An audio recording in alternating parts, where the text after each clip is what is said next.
Morning voice എന്ന പ്രതിദിന വചനധ്യാന പരമ്പരയിലേക്ക് ഏവർക്കും സ്വാഗതം. കണ്ണിവയ്ക്കും നേരത്തിൽ നാം മാറിടും, ഇനി കണ്ണീരില്ല വീട്ടിൽ അങ്ങു പാർത്തിടും. കണ്ണിവയ്ക്കും നേരത്തിൽ നാം മാറിടും, ഇനി കണ്ണീരില്ല വീട്ടിൽ അങ്ങു പാർത്തിടും. കന്മഷങ്ങൾ തീർന്നിടും, കർത്തൻ ചാരെ ചേർന്നിടും.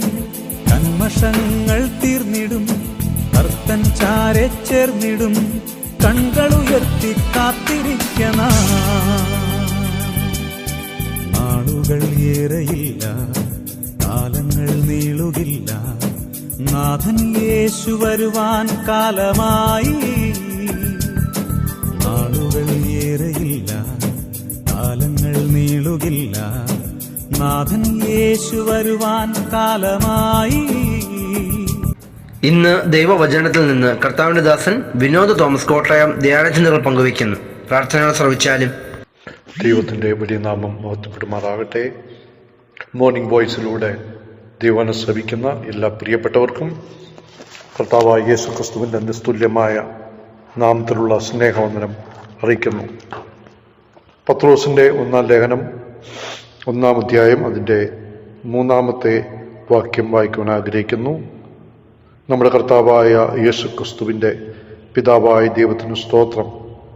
അവൻ മരിച്ചവരുടെ ഇടയിൽ നിന്നുള്ള യേശു ക്രിസ്തുവിൻ്റെ പുനരുത്ഥാനത്താൽ തൻ്റെ കരുണാധിക്യ പ്രകാരം നമ്മെ ജീവനുള്ള പ്രത്യാശയ്ക്കായി ഇവിടെ നമുക്ക് ലഭിച്ചിരിക്കുന്ന അനുഗ്രഹിക്കപ്പെട്ട അവസ്ഥയെക്കുറിച്ച് പറയുകയാണ്. ഈ 3-ാം വാക്യം അവസാനിക്കുന്നത് 5-ാം വാക്യത്തിലാണ്. നമ്മെ വീണ്ടും ജനിപ്പിച്ചിരിക്കുന്നു.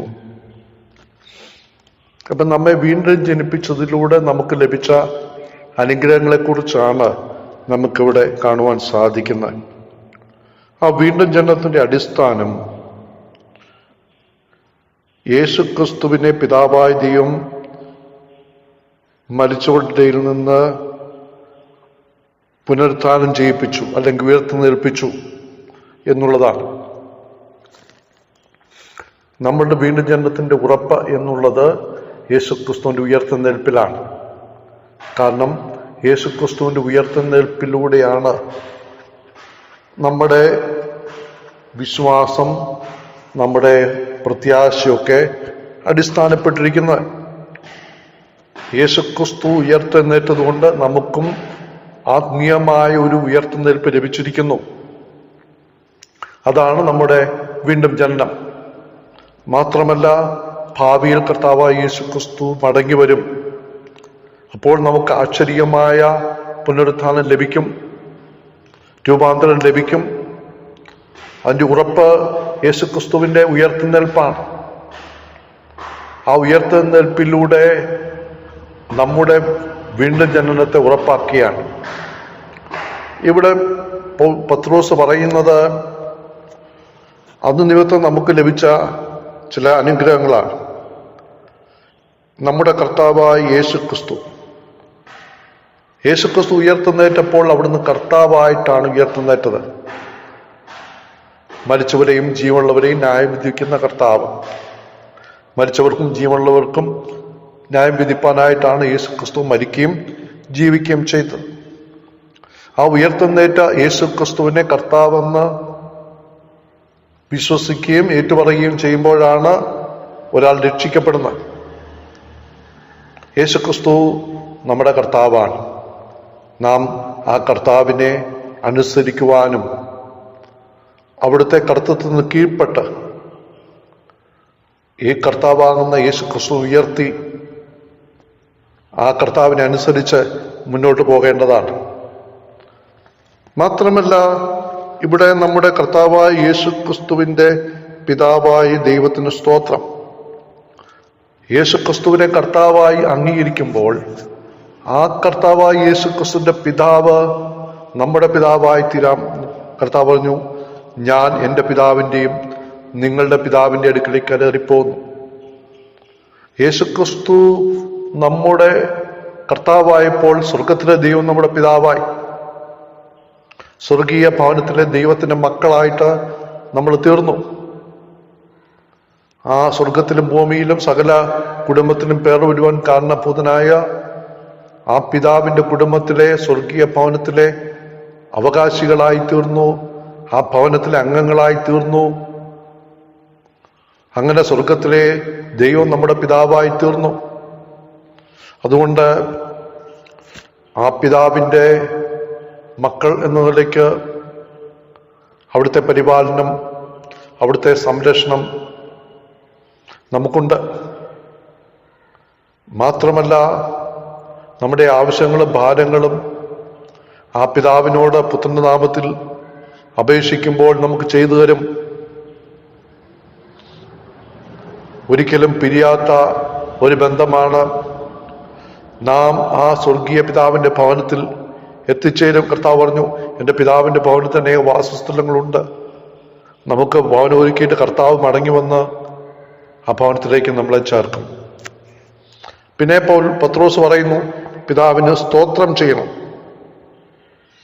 ഈ ഭൂമിയിലായിരിക്കുമ്പോൾ പുത്രനെ ഉയർത്തുന്നേൽപ്പിച്ച്, പുത്രനോടൊപ്പം നമ്മെ ഉയർത്തുന്നേൽപ്പിച്ച് സ്വർഗത്തിൽ ഇരുത്തിയ പിതാവിന് നാം സന്തോഷത്തോടെ സ്തോത്രം ചെയ്യുന്നവരാകണം. പത്രോസിലൂടെ സ്തോത്രം ചെയ്യുകയാണ്. എന്താണ് സ്തോത്രം ചെയ്യാൻ കാരണം? യേശുക്രിസ്തുവിന്റെ ഉയർത്തുന്നേൽപ്പിൽ തന്റെ കരുണാധിക്യ പ്രകാരം നമുക്ക് ജീവനുള്ള പ്രത്യാശ നൽകിയിരിക്കുന്നു. തന്റെ കരുണയുടെ ധനത്തിനൊത്തവണ്ണം നീചന്മാരായ ഒരു യോഗ്യതയും അർഹതയും ഇല്ലാതിരുന്ന പാപികളായിരുന്ന നമുക്ക് ഉയർത്തെഴുന്നേൽക്കുവാനോ വീണ്ടും ജന്മം പ്രാപിപ്പാനോ ഈ പ്രത്യാശ ലഭിക്കുവാനോ ഒരർഹതയുമില്ല.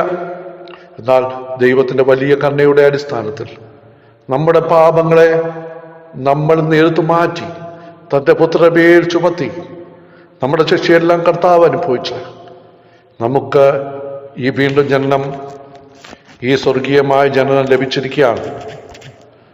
ഈ സ്വർഗീയ ജനനത്തിന്റെ പങ്കാളികളാക്കി നമ്മെ തീർത്തിരിക്കുന്നു. മാത്രമല്ല, നമുക്കൊരു ജീവനുള്ള പ്രത്യാശ ലഭിച്ചിരിക്കുകയാണ്. യേശുക്രിസ്തുവിന്റെ പുനരുത്ഥാനത്തിലൂടെ കർത്താവ് ജീവിക്കുന്നതുകൊണ്ട് നമുക്ക് ലഭിച്ചിരിക്കുന്ന പ്രത്യാശയും ജീവനുള്ള പ്രത്യാശയാണ്. കർത്താവ് പറഞ്ഞു, ഞാൻ ജീവിക്കുന്നതുകൊണ്ട് നിങ്ങളും ജീവിക്കുന്നു. ജീവനുള്ളതായൊരു പ്രത്യാശ എന്ന് പറഞ്ഞാൽ ഈ പ്രത്യാശ ഒരിക്കലും നമ്മെ ലജ്ജിപ്പിക്കത്തില്ല. ഇത് ഭംഗമില്ലാത്ത പ്രത്യാശയാണ്. നമ്മുടെ കർത്താവായി ഉയർത്തത് യേശുക്രിസ്തു ജീവനിക്കുന്ന ഒരു പ്രത്യാശ നമുക്ക് തന്നിരിക്കുകയാണ്. എന്താണ്? ജീവനുള്ളതിന് സംഭവിക്കുന്ന കാര്യങ്ങളുണ്ട്, അത് പ്രവർത്തിക്കും. ഈ പ്രത്യാശ നമ്മുടെ ജീവിതത്തെ രൂപാന്തരപ്പെടുത്തും. ഈ പ്രത്യാശ ഈ ഭൂമിയിൽ അന്യന് പരദേശികളെന്നും ഏറ്റുപറഞ്ഞുകൊണ്ട് നമ്മുടെ പ്രത്യാശ പുരുഷനായ കർത്താവിനെ നോക്കിപ്പാർക്കുവാൻ നമ്മളെ പ്രാപ്തിപ്പെടുത്തും. മാത്രമല്ല, കാലങ്ങൾ കഴിയും തോറും ഏത് ജീവനുള്ളതായതുകൊണ്ട് ആ പ്രത്യാശ വളരും. പ്രിയപ്പെട്ടവരെ, നമ്മുടെ പ്രത്യാശ നമ്മളിൽ വളരുന്നുണ്ടോ? പ്രത്യാശ നമ്മുടെ ജീവിതത്തിൽ കൂടുതൽ വർദ്ധിച്ചു വരുന്നുണ്ടോ?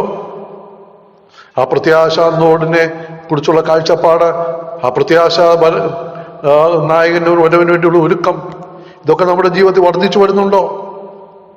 ഇല്ലെങ്കിൽ നമ്മുടെ പ്രത്യാശ ജീവനുള്ളതല്ല. ജീവനുള്ള പ്രത്യാശയാണെങ്കിൽ നമ്മൾ ഈ ലോകത്തോടും പാപത്തോടും ജഡത്തോടുമുള്ള പോരാട്ടത്തിൽ മുന്നേറും. കർത്താവിന്റെ ഒരുങ്ങും.